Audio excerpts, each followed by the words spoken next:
ಧರ್ಮದಿಂದ ಬದುಕುವವರನ್ನು ಧರ್ಮವೇ ರಕ್ಷಿಸುತ್ತದೆ. ಭಗವಾನ್ ಶ್ರೀಕೃಷ್ಣ. ಶ್ರೀ ಕೃಷ್ಣಾಯ ನಮಃ. ಶ್ರೀ ರುಕ್ಮಿಣಿ ಕಲ್ಯಾಣ. ವಿದರ್ಭ ದೇಶದ ದೊರೆ ಭೀಷ್ಮಕರಾಜನು ತುಂಬಾ ಸಾತ್ವಿಕ, ಉತ್ತಮ ತ್ಯಾಗಿ.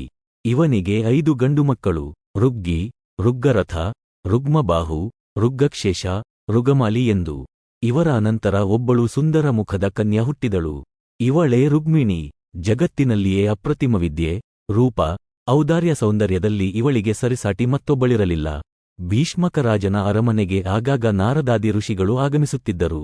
ಬಂದವರು ರುಕ್ಮಿಣಿಯನ್ನು ಭೇಟಿಯಾಗುತ್ತಿದ್ದರು. ಆಗ ರುಗಿಣಿಯು ಶ್ರೀಕೃಷ್ಣನ ರೂಪ, ಪರಾಕ್ರಮ, ಸದ್ಗುಣಗಳ ಬಗ್ಗೆ ವಿಚಾರಿಸುತ್ತಿದ್ದಳು. ಕೇಳಿ ಸಂತೋಷಪಡುತ್ತಿದ್ದಳು. ತನಗೆ ಅನುರೂಪನಾದ ಪತಿ ಶ್ರೀಕೃಷ್ಣ ಪರಮಾತ್ಮನೆಂದು ನಿಶ್ಚಯಿಸಿದ್ದಳು. ಶ್ರೀಕೃಷ್ಣನು ಕೂಡ ತನಗೆ ಅನುರೂಪಳಾದ ಪತ್ನಿ ಎಂದರೆ ರುಕ್ಮಿಣಿ ಮಾತ್ರ ಎಂದು ನಿರ್ಧಾರ ಮಾಡಿದ್ದ. ಬುದ್ಧಿ, ದೇಹಲಕ್ಷಣ, ಔದಾರ್ಯ, ರೂಪ, ಶೀಲ ಈ ಎಲ್ಲ ಗುಣಗಳಲ್ಲಿ ತನಗೆ ರುಕ್ಮಿಣಿ ಮಾತ್ರ ಅನುರೂಪಳಾಗಲು ಸಾಧ್ಯವೆಂದು ನಿರ್ಣಯಿಸಿದ್ದನು. ಒಮ್ಮೆ ಭೀಷ್ಮಕನ ಬಳಿ ಬಂದು ನಿನ್ನ ಮಗಳಾದ ರುಗ್ಗಿಣಿಯನ್ನು ನನಗೆ ವಿವಾಹ ಮಾಡಿಕೊಡು ಎಂದು ಕೇಳಿದ್ದ.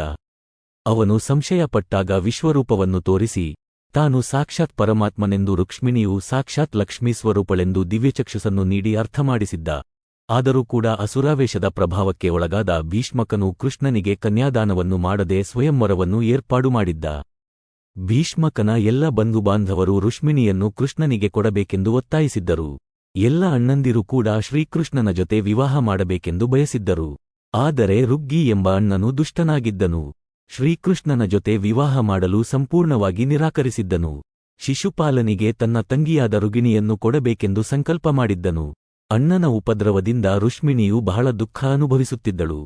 ಸುಂದರವಾದ ಕಣ್ಣುಗಳುಳ್ಳ ರುಗಿಣಿಯು ಅದೊಂದು ದಿನ ಒಬ್ಬ ಬ್ರಾಹ್ಮಣನನ್ನು ಕರೆದಳು. ತಾನು ಶ್ರೀಕೃಷ್ಣನನ್ನು ಒಲಿಸುವ ಅಪೇಕ್ಷೆ ಹೊಂದಿದ್ದೇನೆ, ಸಹಾಯ ಮಾಡು ಎಂದಳು. ಭಾವಪೂರ್ಣವಾದ ಪ್ರೇಮಪತ್ರವನ್ನು ಬರೆದಳು. ಬ್ರಾಹ್ಮಣನಿಗೆ ಅದನ್ನು ಕೊಟ್ಟು ಶ್ರೀಕೃಷ್ಣನಿಗೆ ತಲುಪಿಸಲು ಹೇಳಿದಳು.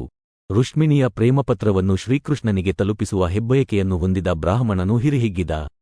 ದ್ವಾರಕೆಗೆ ಧಾವಿಸಿ ಬಂದ. ದ್ವಾರಪಾಲಕರ ಬಳಿ ಅನುಮತಿ ಕೇಳಿದ. ಸುವರ್ಣ ಸಿಂಹಾಸನದಲ್ಲಿ ರಾರಾಜಿಸುತ್ತಿರುವ ಶ್ರೀಕೃಷ್ಣನನ್ನು ಆಪಾದಮೌಳಿಪರ್ಯಂತ ಕಂಡು ತಾನೇ ಧನ್ಯನೆಂದ. ಸಾಷ್ಟಾಂಗ ನಮಿಸಿದ. ಶ್ರೀಕೃಷ್ಣನು ಬ್ರಾಹ್ಮಣರನ್ನು ಬಹಳ ಗೌರವಿಸುತ್ತಿದ್ದ, ದೇವರೆಂದು ಕಾಣುತ್ತಿದ್ದ. ತನ್ನ ಮನೆಗೆ ಬಂದ ಬ್ರಾಹ್ಮಣನನ್ನು ಆದರದಿಂದ ಸ್ವಾಗತಿಸಿದ. ಆಸನದಿಂದ ಎದ್ದು ಬಂದ ಬ್ರಾಹ್ಮಣನನ್ನು ತನ್ನ ಆಸನದಲ್ಲಿ ಕೂಡಿಸಿದ. ದೇವತೆಗಳು ತನ್ನನ್ನು ಪೂಜಿಸಿದಂತೆ ಆ ಬ್ರಾಹ್ಮಣನನ್ನು ಶ್ರೀಕೃಷ್ಣನು ಪೂಜೆ ಮಾಡಿದ. ಊಟ ಮಾಡಿಸಿದ.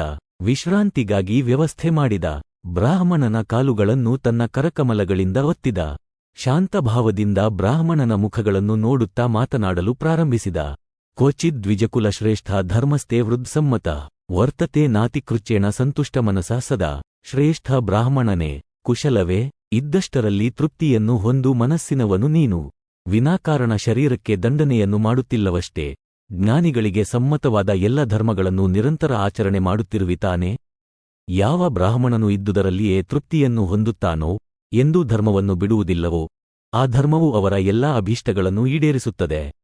ಅಸಂತುಷ್ಟು ಸುಖಂ ವಿಪ್ರ ನಾಪ್ಲೋತ್ಯಪಿ ಸುರೇಶ್ವರ ಅಕಿಂಚನೋಸ್ಪಿ ಸಂತುಷ್ಟ ಶೇತೆ ಸರ್ವಾಂಗವಿಜ್ವರ. ಬ್ರಾಹ್ಮಣನೇ, ಎಷ್ಟು ಬಂದರೂ ಸಾಲುವುದಿಲ್ಲ ಎಂಬ ಭಾವನೆಯನ್ನು ತಾಳಿದರೆ ದೇವತೆಗಳಿಗೆ ರಾಜನಾದರೂ ಸುಖವಾಗಿ ಬದುಕಲಾರ.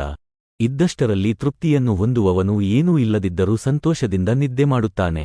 ತೃಪ್ತಿಯಾಗಿರುವುದೇ ಸುಖಜೀವನದ ಮರ್ಮ.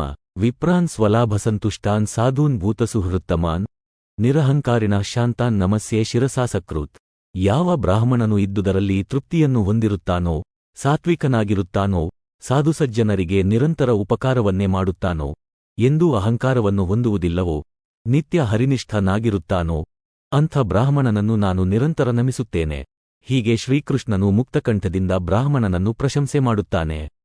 ಕುಶಲ ಪ್ರಶ್ನೆಯನ್ನು ಮಾಡುತ್ತಾನೆ. ಬಂದ ಕಾರಣವೇನೆಂದು ಪ್ರಶ್ನಿಸುತ್ತಾನೆ. ದುರ್ಗಮವಾದ ಸಮುದ್ರವನ್ನು ಶ್ರಮಪಟ್ಟು ದಾಟಿ ಬಂದಿರುವಿ ಎಂದು ಸಾಂತ್ವನ ಮಾಡುತ್ತಾನೆ. ನನ್ನಿಂದ ಏನೂ ಆಗಬೇಕು ತಿಳಿಸಿರಿ ಎಂದು ಹೇಳುತ್ತಾನೆ. ಆಗ ಬ್ರಾಹ್ಮಣನು ರುಗಿಣೀದೇವಿಯು ಬರೆದು ನೀಡಿದ ಪ್ರೇಮಪತ್ರವನ್ನು ಶ್ರೀಕೃಷ್ಣನ ಪಾದಗಳಲ್ಲಿ ಇಟ್ಟು ಭಕ್ತಿಯಿಂದ ಸಾಷ್ಟಾಂಗ ನಮಿಸುತ್ತಾನೆ. ಕಿರುನಗೆಯಿಂದ ಸುಂದರ ನೋಟದಿಂದ ಧರ್ಮಸ್ವರೂಪನಾದ ಶ್ರೀಕೃಷ್ಣನು ಆ ಪತ್ರವನ್ನು ತನ್ನ ಕರಕಮಲಗಳಿಂದ ಎತ್ತಿಕೊಳ್ಳುತ್ತಾನೆ. ಅತ್ಯಂತ ಉತ್ಸಾಹ ಉಲ್ಲಾಸಗಳಿಂದ ಓದಲು ಅಪ್ಪಣೆ ಮಾಡುತ್ತಾನೆ. ಆಗ ಬ್ರಾಹ್ಮಣನು ಆದರದಿಂದ ರುಕ್ಮಿಣಿ ಬರೆದ ಪತ್ರವನ್ನು ಓದಲು ಪ್ರಾರಂಭಿಸುತ್ತಾನೆ. ರುಗ್ಮಿಣೋವಾಚ ಶ್ರುತ್ವಾ ಗುಣಾನ್ ಭುವನಸುಂದರ ಶೃಣ್ವತಾಂ ತೇ ನಿರ್ವಿಶ್ಯ ಕರ್ಣವಿವರಂ ಹರತೋಸ್ಂಗತಾಪಂ ರೂಪಂ ಪರಂ ಭುವನಮಂಗಲಮಂಗಲಂ ತೇ ತ್ವಯೇಚ್ಯುತಾವಿಶತಿ ಚಿತ್ತಮಪತ್ರಪಂ ಮೇ. ರುಷ್ಮಿಣಿಯ ಮಾತುಗಳು: ಸಮಸ್ತ ಬ್ರಹ್ಮಾಂಡದಲ್ಲಿಯೇ ಸುರಸುಂದರನಾದ ಗುಣಾಗ್ರಣಿಯೇ, ನಿನ್ನ ಗುಣಗಳನ್ನು ನಿರಂತರ ಕೇಳುತ್ತಲೇ ಇದ್ದೇನೆ. ಕೇಳಿದಾಗ ನಿನ್ನ ಗುಣಗಳು ಕಿವಿಗಳನ್ನು ಹೊಕ್ಕು ದೇಹದಲ್ಲೆಲ್ಲೆಡೆ ಪಸರಿಸಿ ಎಲ್ಲೆಡೆಯೂ ವ್ಯಾಪಿಸಿದ ಸಂತಾಪವನ್ನು ಪರಿಹರಿಸುತ್ತವೆ. ಜಗತ್ತಿನಲ್ಲಿ ಯಾವುದು ಮಂಗಳವಸ್ತುವಿದೆಯೋ ಅದಕ್ಕೂ ಮಂಗಳತ್ವವನ್ನು ನೀಡುವುದು ನಿನ್ನ ಆರೂಪ. ನಿನ್ನ ರೂಪದ ಬಗ್ಗೆಯೂ ಬಹಳ ಕೇಳಿದ್ದೇನೆ.